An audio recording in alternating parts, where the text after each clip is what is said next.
ಹರಿ ಓಂ ಲಕ್ಷ್ಮೀನಾರಾಯಣಂ ನತ್ವಾ ಪೂರ್ಣಬೋಧಾಧಿಕಾನ್ ಗುರೂನ್ ಕುರ್ಮಃ ಶ್ರೀಕೃಷ್ಣಗೀತಾಯಾಃ ಭಾಷ್ಯಾದ್ಯುಕ್ತಾರ್ಥಸಂಗ್ರಹಂ. ಗೀತಾ ವಿವೃತಿಯ ಪಾಠದ ಮೊದಲನೇ ಅಧ್ಯಾಯದ 5 ಶ್ಲೋಕಗಳು ಮುಗಿದು 6ನೇ ಶ್ಲೋಕದ ಪಾಠ ಪ್ರಾರಂಭವಾಗ್ತಾ ಇದೆ. ಯುಧಾಮನ್ಯುಶ್ಚ ವಿಕ್ರಾಂತಃ ಉತ್ತಮೋಜಾಶ್ಚ ವೀರ್ಯವಾನ್ ಸೌಭದ್ರೋ ದ್ರೌಪದೇಯಾಶ್ಚ ಸರ್ವಗೇವ ಮಹಾರಥಾಃ. ಯುಧಾಮನ್ಯುಃ ಚ ವಿಕ್ರಾಂತಃ ಉತ್ತಮೋಜಾಃ ಚ ವೀರ್ಯವಾನ್ ಸೌಭದ್ರಃ ದ್ರೌಪದೇಯಾಃ ಚ ಸರ್ವೇ ಏವ ಮಹಾರಥಾಃ ಇತಿ ಪದವಿಭಾಗಃ. ಇಲ್ಲೇನದ ಅಂತಂದ್ರೆ ದ್ರೌಪದೇಯಾಃ ಪದವನ್ನು ಗಮನಿಸ್ಬೇಕು ನಾವು. ಮೊದಲನೆಯದ್ದು ದ್ರೌಪದಿ ಎಂದು ಶಬ್ದವನ್ನು ಉಚ್ಚಾರಣೆ ಮಾಡಬಾರದು, ತಪ್ಪು, ಶುದ್ಧ ಅಬದ್ಧ. ದ್ರೌಪದಿ ಅಂತ ಅವಳ ಹೆಸರು ಅಲ್ಲ, ದ್ರೌಪದಿ ಅಂತ ಅವಳ ಹೆಸರು. ಯಾಕಂದ್ರೆ ದೃಪದನ ಮಗಳಾದದ್ದರಿಂದ ಅವಳನ್ನು ದ್ರೌಪದಿ ಎಂದು ಕರೆಯಬೇಕು. ದೃಪದಸ್ಯ ಅಪತ್ಯಂ ಸ್ತ್ರೀ ದ್ರೌಪದಿ, ಹೊರತಾಗಿ ದ್ರೌಪದಿ ಅನ್ನಬಾರದು. ಅವೇನು 5 ಪತಿ ಇದ್ದದಕ್ಕೆ ದ್ರೌಪದಿ ಆಗಿಲ್ಲಕಿ, ಇವು ತಪ್ಪು ಕಲ್ಪನಾ ಹಂಗಾಗ್ಯದ. ಅದಕ್ಕೆ ಏನು ಮಾಡ್ಬೇಕಪ್ಪ ನಾವು, ದ್ರೌಪದಿ, ದ್ರೌಪದಿಯ ಮಕ್ಕಳಾದದರಿಂದ ದ್ರೌಪದೇಯಾಃ, ದ್ರೌಪದ್ಯಾಃ ಅಪತ್ಯಂ ಪುಮಾನ್ ಸಹ ದ್ರೌಪದೇಯಾಃ. ದ್ರೌಪದಿಯ ಮಕ್ಕಳಾದರಿಂದ ದ್ರೌಪದೇಯಾಃ ಅಂತ ಕರೆಸಿಕೊಂಡಿದ್ದಾರಿವರು. ಯಾರು ಬರ್ತಾರ ಅವರು? ಉಪಪಾಂಡವರು. ನೋಡಪ್ಪ ಯಾರ್ಯಾರು. ಯುಧಾಮನ್ಯುಃ ಚ ವಿಕ್ರಾಂತಃ ಉತ್ತಮೌಜಾಃ ಚ ವೀರ್ಯವಾನ್. ಈ ವಿಕ್ರಾಂತಃ ಅನ್ನೋದು ವೀರ್ಯವಾನ್ ಎಂಬುದು ವಿಶೇಷಣ, ಪರಾಕ್ರಮಿಗಳು ಅಂತ ಅರ್ಥ. ಬಿಟ್ಬಿಡು. ಯುಧಾಮನ್ಯು ಮತ್ತು ಉತ್ತಮೌಜಸ್ ಅಂತಿದ್ದಾರೆ. ಇವರು ಯಾರು ಅಂದ್ರೆ ದೃಪದನ ಮಕ್ಕಳು. ದೃಪದ ರಾಜನಿಗೆ ದೃಷ್ಟದ್ಯುಮ್ನ ಇದ್ದಂತೆ, ದ್ರೌಪದಿ ಇದ್ದಂತೆ ಯುಧಾಮನ್ಯು ಉತ್ತಮೌಜಸ್ ಅನ್ನುವಂಥವರು 2 ಮಕ್ಕಳಿದ್ರು. ಯುದ್ಧಕ್ಕೆ ಬಂದಿದ್ರು. ಅವರೇನ್ ಮಾಡ್ತಿದ್ರು ಅಂತ ಕೇಳಿದ್ರೆ, ದೃಪದನ ಎಡಬಲಗಳಲ್ಲಿ ನಿಂತುಕೊಂಡು ಚಕ್ರರಕ್ಷಾಂ ಪ್ರಕುರ್ವಂತವು. ಶ್ರೀಮದಾಚಾರ್ಯ ಮಹಾಭಾರತ ತಾತ್ಪರ್ಯ ನಿರ್ಣಯದ 18ನೇ ಅಧ್ಯಾಯದ 73ನೇ ಶ್ಲೋಕದಲ್ಲಿ ಚಕ್ರರಕ್ಷೌ ತು ತಸ್ಯಾಸ್ತಾಂ ಯುಧಾಮನ್ಯು ಉತ್ತಮೋಜಸೌ ಧಾತ್ರರ್ಯಮಾವೇಶಯುತೌ ವಿಶ್ವಾವಸು ಪರಾವಸು. ವಿಶ್ವಾವಸು ಪರಾವಸು ಎನ್ನುವಂತಹ 2 ಗಂಧರ್ವರು ಯುಧಾಮನ್ಯು ಉತ್ತಮೌಜ ಎಂಬ ಹೆಸರಿನಿಂದ ಬಂದಿದ್ದಾರೆ. ಅವರಲ್ಲಿ ಧಾತ ಎಂಬ ಆದಿತ್ಯನ, ಅರ್ಯಮ ಎಂಬ ಆದಿತ್ಯನ ಆವೇಶ ಉಂಟು. ದೃಪದನ ಮಕ್ಕಳು. ದ್ರೌಪದಿಯ ತಂದೆ, ದೃಷ್ಟದ್ಯುಮ್ನನ ತಂದೆ, ಅರ್ಜುನನ ಮಾವ, ಪಾಂಡವರ ಮಾವ. ಆ ದೃಪದ, ಹಿಂದೆ ಹೇಳಿದ್ದೀವಿ ದೃಪದ ಯಾರು ಅಂತ ತಿಳ್ಕೊಂಡು ಹೇಳಿ. ಆ ದೃಪದನಿಗೆ 2 ಗಂಡು ಮಕ್ಕಳು, ಯುಧಾಮನ್ಯು ಉತ್ತಮೌಜ ಅಂತ ತಿಳಿದುಕೊಂಡು. ಅವರ ಮೂಲ ರೂಪ ಏನು ಅಂದರೆ ವಿಶ್ವಾವಸು ಪರಾವಸು ಎನ್ನುವಂತಹ ಗಂಧರ್ವರು. ಅವರಲ್ಲಿ ಯಾರ ಆವೇಶದ ಅಂತ ಕೇಳಿದ್ರೆ ಧಾತೃ ಎಂಬ ಆದಿತ್ಯನ, ಅರ್ಯಮ ಎಂಬ ಆದಿತ್ಯನ ಆವೇಶ ಉಂಟು. ಇವರು ಯುದ್ಧದಲ್ಲಿ ಏನು ಮಾಡ್ತಾ ಇದ್ರು ಅಂದರೆ ಚಕ್ರರಕ್ಷಾ, ಎಡಬಲದಲ್ಲಿ ನಿಂತುಕೊಂಡು ಚಕ್ರದ ರಕ್ಷಣೆಯನ್ನು ಮಾಡ್ತಾ ಇದ್ರು. ಗಾಲಿ, ರಥದ ಗಾಲಿ ನಿಲ್ಲಬೇಕಲ್ಲ, ಮತ್ತ ಅದನ್ನು ಅಂದ್ರೆ ಎಡಕ್ಕ ಬಲಕ್ಕ ಶತ್ರುಗಳು ದಾಳಿ ಆಗದೇ ಇದ್ದಂತೆ ನೋಡ್ಕೊಳ್ತಿದ್ರು. ಇದು ತಾತ್ಪರ್ಯ. ಮುಂದ ಇನ್ನು ಅದಕ್ಕೆ ವಿಕ್ರಾಂತ ಸೌಭದ್ರ ಅಂದ್ರೆ ಯಾರು? ಅಭಿಮನ್ಯು. ಸುಭದ್ರಾಯಾಃ ಅಪತ್ಯಂ ಪುಮಾನ್ ಸೌಭದ್ರ.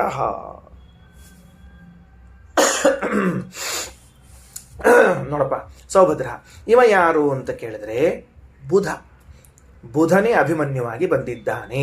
ಶ್ರೀಮದಾಚಾರ್ಯರು ಮಹಾಭಾರತ ತಾತ್ಪರ್ಯ ನಿರ್ಣಯದ 20ನೇ ಅಧ್ಯಾಯದ 212, 213ನೇ ಶ್ಲೋಕದಲ್ಲಿ ಹೇಳುವಾಗ ಚಂದ್ರಾಂಶಯುಕ್ತ ಅತಿತರಾಂಬುಧೋಸೌ, ಚಂದ್ರನ ಅಂಶದಿಂದ ಕೂಡಿದವನಾಗಿದ್ದಾನೆ ಬುಧ. ಚಂದ್ರಪುತ್ರ ಅವ, ಚಂದ್ರನ ಮಗನಾಗಿರುವಂಥ ಬುಧ. ಕಿಂವದಂತಿ ಶ್ರುತ, ಎಲ್ಲ ದೇವತೆಗಳು ಹೋಗಿ ಚಂದ್ರನಿಗೆ ಕೇಳಿದ್ರಂತೆ, ನೋಡಪ್ಪ ನಾವೆಲ್ಲ ಅವತಾರ ಮಾಡ್ತಾ ಇದ್ದೇವೆ, ನಿನ್ನ ಮಗನನ್ನು ಕೊಟ್ಟು ಕಳಿಸು, ಮಹಾಭಾರತದಲ್ಲಿ ಅವತಾರ ಮಾಡಲಿ ಅಂತ. ಎಷ್ಟು ಪುತ್ರ ಪ್ರೇಮ ಚಂದ್ರನಿಗೆ ಅಂತಂದರೆ, ನಾನು ನನ್ನ ಮಗನನ್ನು ಕೊಟ್ಟು ಕಳಿಸುವುದಿಲ್ಲ ಬುಧನನ್ನ. ತಾರಾದೇವಿಲಿ ಹುಟ್ಟಿದ ಮಹಿಮ, ಕಳಿಸುವುದಿಲ್ಲ, ಕಳಿಸಪ್ಪ, ಹಂಗೆ ಮಾಡಬೇಡ ಅಂತ ಹೇಳಿದರು. ರಾಮಾಯಣದಲ್ಲಿ ಅಂಗದನಾಗಿ ಹುಟ್ಟಿ ಬಂದಿದ್ದಾನೆ ಚಂದ್ರ.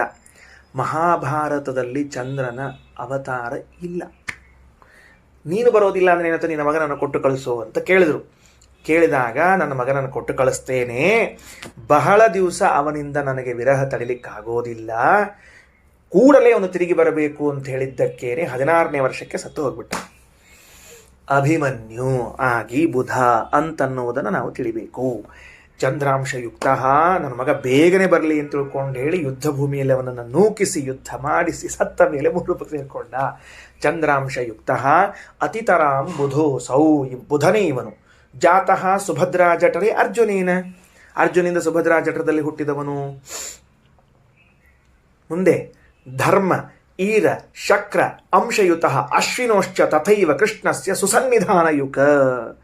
ಒಬ್ಬ ಅಭಿಮನ್ಯುವಿನಲ್ಲಿ ಎಷ್ಟು ಜನ ಸೇರ್ಕೊಂಡಿದ್ರು ಅಂದರೆ ಚಂದ್ರನ ಅಂಶ ಇತ್ತು, ಯಮದೇವರ ಅಂಶ, ವಾಯುದೇವರ ಅಂಶ, ಅರ್ಜುನನ ಅಂಶ, ಅಶ್ವಿನಿ ದೇವತೆಗಳ ಅಂಶ, ಕೃಷ್ಣನ ಸನ್ನಿಧಾನ. ಇಷ್ಟು ಸೇರಿಕೊಂಡಾಗ ಒಬ್ಬ ಅಭಿಮನ್ಯು ಆಗ್ತಾನೆ ಅಂತ ಶ್ರೀಮದಾಚಾರ್ಯರು ಬರೆದಿದ್ದಾರೆ. ಅಭಿಮನ್ಯು ನಡ್ಕೋತ್ ಬರ್ತಿದ್ದ ಅಂದ್ರೆ ಚಂದ್ರ ಠಣ್ ಠಣ್ ಠಣ್ ಠಣ್, ಜೊತೆಗೆ ಯಮದೇವರು ಠಣ್ ಠಣ್ ಠಣ್, ಅದರ ಒಳಗಡೆಗೆ ಇಂದ್ರದೇವರು, ಅವ್ರಿಗಿಂತ ಕೆಳಗೆ ಮೊದಲು ಅಶ್ವಿನಿ ದೇವತೆಗಳು, ಅದರೊಳಗೆ ಯಮದೇವರು, ಅದರೊಳಗೆ ಅರ್ಜುನ, ಅದರ ಒಳಗಡೆಗೆ ವಾಯುದೇವರು, ಅದರೊಳಗಡೆಗೆ ನಾರಾಯಣ. ಇಷ್ಟು ಮಂದಿ ಹಿಂಗೆ ಅಭಿಮನ್ಯು ಬರ್ತಾ ಇದ್ರೆ ಅಷ್ಟು ಮಂದಿ ಬರ್ತಾ ಇದ್ರು. ಅದಕ್ಕೆ 16 ವರ್ಷಕ್ಕೆ ಅಷ್ಟು ಮಂದಿನ ಚಕ್ರ ಹೋದಾಗ ಬಾಯ್ ಬಿಡ್ಕೊಂಡು ಮಾಡ್ಬಿಟ್ಟ. ಅದಕ್ಕೆ ಮೋಸದಿಂದ ಕೊಲ್ಬೇಕಾಯ್ತು ಅವರೆಲ್ಲರೂ. Okay, right. ಸೌಭದ್ರೋ, ಇದು ಅಭಿಮನ್ಯುವಿನ ಕಥೆ. ದ್ರೌಪದೇಯಾಶ್ಚ, ದ್ರೌಪದಿಯ ಮಕ್ಕಳು ಉಪಪಾಂಡವರಿದ್ದಾರಲ್ಲ, ಅವರು ಯಾರಪ್ಪ ಅಂತ ಕೇಳಿದರೆ ಶ್ರೀಮದಾಚಾರ್ಯರು ಮಹಾಭಾರತದ ತಾತ್ಪರ್ಯದ 20ನೇ ಅಧ್ಯಾಯದ 211, 212ರಲ್ಲಿ, ಅಂದರೆ ಇದಕ್ಕಿಂತ ಹಿಂದೆ ಏನು ತಿಳಿಸ್ಯಾರ? ಆಸನ್ ಕೃಷ್ಣ ಯಾಹ ಪಂಚಪುತ್ರ ಗುಣಾಢ್ಯಾಹ, ಗುಣಾಢ್ಯರಾದ 5 ಮಂದಿ ಮಕ್ಕಳಿದ್ದು ದ್ರೌಪದಿ ದೇವಿಗೆ.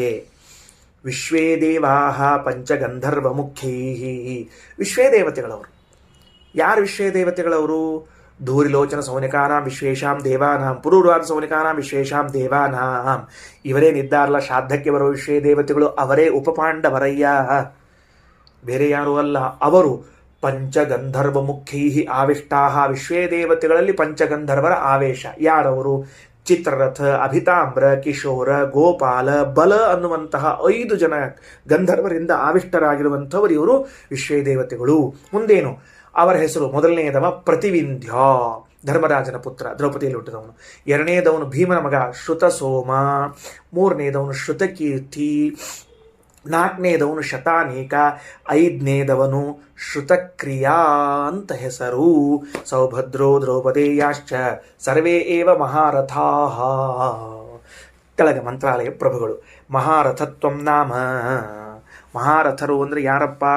11 ಸಹಸ್ರಾಣಾಂ ಯೋಧಯೇದ್ಯಸ್ತು ಧನ್ವಿನಾಂ ಶಸ್ತ್ರಶಾಸ್ತ್ರ ಪ್ರವೀಣಶ್ಚ ಮಹಾರಥ ಇತಿ ಸ್ಮೃತಃ. ಇದು ಮಹಾಭಾರತದ ವಾಕ್ಯ. ಏನಂತಾರೆ? ಏಕಃ, ಒಬ್ಬನೇ, 10 ಸಹಸ್ರಾಣಾಂ ಯೋಧಯೇತ್ ಧನ್ವಿನಾಂ ಯಸ್ತು, ಧನ್ವಿನಾಂ 10 ಸಹಸ್ರಾಣಾಂ, ಒಬ್ಬನೇ ಒಬ್ಬ 10,000 ಬಿಲ್ಗಾರರ ಜೊತೆಗೆ ಹೋರಾಟ ಮಾಡಬಲ್ಲವನಾಗಿದ್ದರೆ ಸಾಲೋದಿಲ್ಲ. ಶಸ್ತ್ರಶಾಸ್ತ್ರ ಪ್ರವೀಣಶ್ಚ, ಎಲ್ಲ ಶಸ್ತ್ರಗಳು ಗೊತ್ತಿರಬೇಕು, ಶಾಸ್ತ್ರವೂ ಗೊತ್ತಿರಬೇಕು. ಅಂದ್ರೆ ಧನುರ್ವಿದ್ಯೆಯ ಜೊತೆಗೆ ವೇದಾಂತ ವಿದ್ಯೆಯೂ ಗೊತ್ತಿರಬೇಕು. ಬರೇ ಧನುರ್ವಿದ್ಯಾ ಗೊತ್ತಿದ್ರೆ ಶತ್ರುಗಳ ಮೇಲೆ ಪ್ರಯೋಗ ಮಾಡ್ತಾನೆ, ವೇದಾಂತ ವಿದ್ಯಾ ಗೊತ್ತಿದ್ರೆ ಬಿಡಬೇಕೋ ಬೇಡ ಅಂತ ವಿಚಾರ ಮಾಡ್ಲಿಕ್ಕೆ ಬರ್ತದಲ್ಲಿ. ದ್ರೋಣಾಚಾರ್ಯಲ್ಲಿ 2 ಇತ್ತು. ಶಾಪಾದಪಿ ಶರಾದಪಿ, ಈ ಕಡೆ ಬಾಣ ಬಿಡ್ಲಿಕ್ಕೆ ಸಾಧ್ಯ ಇದ್ರು, ಆ ಕಡೆ ಶಾಪವನ್ನು ಕೊಡ್ಲಿಕ್ಕೆ ಸಮಾನ. ಅದನ್ನೇ ಶಸ್ತ್ರಶಾಸ್ತ್ರ ಪ್ರವೀಣಶ್ಚ ಅಂತ ಹೇಳಿದ್ದಾರೆ. ಅದಕ್ಕೆ ಅವನನ್ನು ಮಹಾರಥ ಅಂತ ಕರಿಬೇಕು. ನೋಡಪ್ಪ, ಅಮಿತಾನ್ ಯೋಧಯೇದ್ಯಸ್ತು ಸಂಪ್ರೋಕ್ತೋ ಅತಿರಥಸ್ತು ಸಹ, ನಿನ್ನಲ್ಲಿಲ್ಲ, ನನ್ನಲ್ಲಿ. ಲೆಕ್ಕವಿಲ್ಲದೆ ಇದ್ದಷ್ಟು ಶತ್ರುಗಳ ಜೊತೆಗೆ ಹೋರಾಟ ಮಾಡಿ ಗೆಲ್ತಿದ್ರೆ ಅವ ಅತಿರಥ. ಅತಿರಥ ಮಹಾರಥರು ಅಂತಾರಲ್ಲ, ಅದು ತೆಳಗಿನಿಂದ ಅಂದ್ರೆ ಉಲ್ಟಾ ಬಂದದ, ಡಿಸಾರ್ಡರ್ ಅದು. ಸಣ್ಣ ಮಹಾ ಉಲ್ಟಾ. ಅತಿರಥ ಮೊದಲು, ಮಹಾರಥ ಕೆಳಗೆ, ಆಮೇಲೆ ರಥಿ, ಆಮೇಲೆ ಅರ್ಧರಥಿ ಅಂತ ಶಬ್ದ ತಿಳಿತಾ. ಅತಿರಥ ಅಂದ್ರೆ ಅಮಿತವಾದ, ಲೆಕ್ಕವಿಲ್ಲದಷ್ಟು ಯೋಧರನ್ನ ಪಾಠ ಹೊಡೆದೊಯ್ತಾನಲ್ಲ ಅವ ಅತಿರಥ. 10,000 ಮಂದಿ ಜೊತೆಗೆ ಮಾತ್ರ ಯುದ್ಧ ಮಾಡ್ತಾನೆ ಅವ ಮಹಾರಥ. ರಥೀಚ ಏಕೇನ ಯೋದ್ಧ, ಒಬ್ಬನ ಜೊತೆಗೆ ಮಾತ್ರ ಯುದ್ಧ ಮಾಡ್ತಾ ಇದ್ರೆ ಅವ ರಥಿ.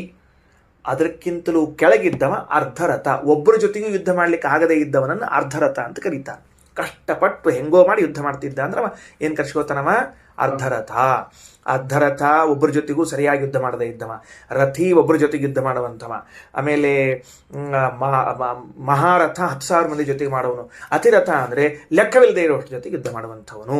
ಇಲ್ಲಿ ಸದ್ಯಕ್ಕೆ ಯುಧಾಮನ್ಯು, ಉತ್ತಮೌಜ, ಸೌಭದ್ರ, ದ್ರೌಪದೇಯಾಹ ಇವರೆಲ್ಲ ಒಬ್ಬೊಬ್ಬರು 10,000 ಮಂದಿ ಜೊತೆಗೆ ನೀರು ಕುಡಿದಷ್ಟು ಸಲೀಸಾಗಿ ಯುದ್ಧ ಮಾಡ್ತಾ ಇದ್ರು. ಆ ಶ್ಲೋಕ ಏನಾಯ್ತು? ಅದ ಹೇಳ್ತೀನಿ. ಅಮಿತಾನ್ ಯೋಧಗೇದ್ಯಸ್ತು ಸಂಪ್ರೋಕ್ತೋತಿ ರಥಸ್ತು ಸಹ ರಥಿ ಚೈಕೇನ ಯೋ ಯೋದ್ಧ ತನ್ಯೂನೋರ್ಧರಥ ಸ್ಮೃತಃ ಅಂತ ಶ್ಲೋಕ ಅದು. ಓಕೆ, 6ನೇ ಶ್ಲೋಕ ಮುಗೀತು. 7ನೇ ತೆಳಗಡೆಗೆ ಇತ್ಯುಕ್ತ ರೂಪಂ ವಿಕ್ರಾಂತಃ ಪರಾಕ್ರಮವಾನ್. ವಿಕ್ರಾಂತ ಅಂದ್ರೆ ಪರಾಕ್ರಮ ಉಳ್ಳವನು ಅಂತ. ಸೌಭದ್ರ ಅಭಿಮನ್ಯು, ದ್ರೌಪದೇಯಾಹ ದ್ರೌಪದಿ ಪುತ್ರಾಹ ಮುಗೀತು. 7ನೇ ಶ್ಲೋಕ. ಅಸ್ಮಾಕಂ ತು ವಿಶಿಷ್ಟಾಗೆ ತಾನ್ನಿಬೋಧ ದ್ವಿಜೋತ್ತಮ ನಾಯಕ ಮಮ ಸೈನ್ಯಸ್ಯ ಸೌಮ್ಯಾರ್ಥಂ ತಾನ್ ಬ್ರವೀಮಿ ತೇ. ಅಸ್ಮಾಕಂ ತು ವಿಶಿಷ್ಟಾಃ ಯೇ ತಾನ್ ನಿಬೋಧ ದ್ವಿಜೋತ್ತಮ ನಾಯಕಾಃ ಮಮ ಸೈನ್ಯಸ್ಯ ಸೌಮ್ಯಾರ್ಥಂ ತಾನ್ ಬ್ರವೀಮಿ ತೇ. ಇದು ಪದಚ್ಛೇದ. ರಾಯರು ಪರಿಮಳ ಇದು ವಿವೃತ್ತಿಯಲ್ಲಿ ಅಸ್ಮಾಕಂ ತು ಇತಿ. ಈಗ ತಮ್ಮ ಪಕ್ಷದವ್ರು ಹೇಳಿಕ್ಕೆ ಶುರು ಮಾಡಿದೆ ಈಗ. ಅಲ್ರಿ ಅಸ್ಮಾಕಂ ತು ಯಾಕೆ ತು ಅಂದ್ರೆ ಪಾಂಡವ ವ್ಯಾವರ್ತಕಸ್ತು ಶಬ್ದ, ಪಾಂಡವರನ್ನು ಬೇರ್ಪಡಿಸುವ ತು ಶಬ್ದ. ಏನಂಗಂದ್ರೆ ಪಾಂಡವರನ್ನು ಬೇರ್ಪಡಿಸುವ ಅಂದ್ರೆ ಅಸ್ಮಾಕಂ ಅಂದ್ರೆ ನಮ್ಮವರು ಅಂದ್ರೆ ಪಾಂಡವರು ಇವರೇ. ಅದಕ್ಕೆ ಅಸ್ಮಾಕಂ ತು ಅಂದ್ರೆ ಪಾಂಡವರು ಬಿಟ್ಟು ಉಳಿದು ನಮ್ಮವರೇನಿದ್ದಾರಲ್ಲ ಅವರು ಅಂತ ಅರ್ಥ. ಅದಕ್ಕೆ ಇಲ್ಲೇ ಇದ್ರೆ ಪಾಂಡವರು ಇವರು ಅಲ್ಲೇನು ಮತ್ತೆ ಅವ್ರು ಹೌದೇ. ಅದಕ್ಕೆ ನೋಡ್ರಿ, ಅಪ್ಪ ಮಾಮಕಾಹ ಪಾಂಡವಾಶ್ಚೈವ ಅಂತ ಕೇಳ್ಕೊಂಡ, ದುರ್ಯೋಧನ ಅಸ್ಮಾಕಂ ತು ಅಂತ ಕೇಳ್ಕೊಂಡ. ಅಪ್ಪನಂಗ ಮಗ ಇಬ್ಬರೂ ಕುರುಡ್ರು. ಅವನು ಪಾಂಡವ್ರು ಬಿಟ್ಟು ನಮ್ಮವರು ಅಂದ, ಇವನು ಪಾಂಡವ್ರು ಬಿಟ್ಟು ನಮ್ಮವರು ಅಂತಾನೆ. ಅಂದ್ರೆ ಪಾಂಡವ್ರನ್ನ ಎಂದೂ ಇವ್ರ ಜನ್ಮದಾಗ ನಮ್ಮವರು ಅಂತ ತಿಳ್ಕೊಂಡೇ ಇಲ್ಲ.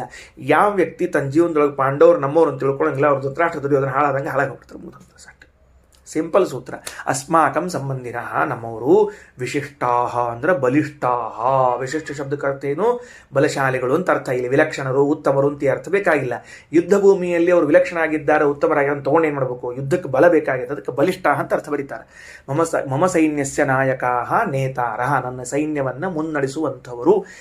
ಯಾರು? ತಾನ್ ಅವರನ್ನು ನಿಬೋಧ ಬುದ್ಧಿಸ್ತಾನ್ ಜಾನಿಹಿ. ನೆನಪು ಮಾಡ್ಕೊಳ್ರಿ, ನಾ ಹೇಳ್ಕೋತ ಹೋಗ್ತೀನಿ, ಅವ್ರು ಹೌದೋ ಅಲ್ಲೋ ಅಂತ ನೀವು ನೆನಪು ಮಾಡ್ಕೋತ ಹೋಗ್ರಿ. ತೇ ತವ ಸಮ್ಯಜ್ಞಾನಾರ್ಥಂ ತಾನ್ ಬ್ರವೀಮಿ.